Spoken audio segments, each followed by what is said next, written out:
Kristo akaweza kusimama. Na alipokusimama huyu Yesu Kristo Mnazareti aliye hai, Biblia inasema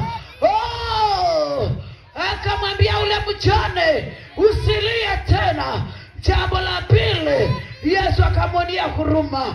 Baada ya kumwonea huruma, Yesu akasogelea wale waliokuwa wameibeba jeneza. Yesu akaweka mkono juu ya jeneza. Yesu akasema, kijana, nakuambia inuka.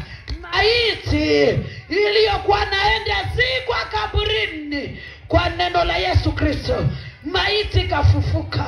Maiti ikakaa, ikaanza kusema. Iliyokuwa maiti ikaanza kuongea.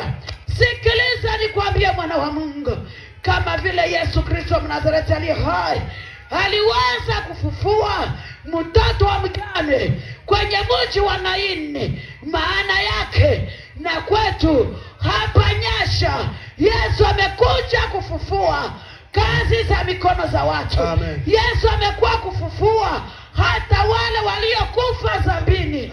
Yesu amekuja kuwafufua. Yesu amekuja kufufua afya za watu. Kuna wengine ni wagonjwa, wagonjwa wa kisukari, wagonjwa wa presha, wagonjwa wa kansa.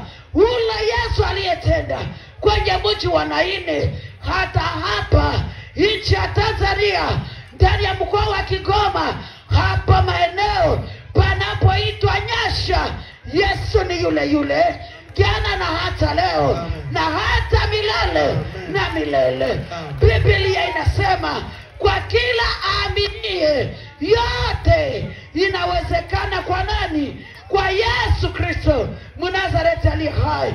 Kwa kila aaminie.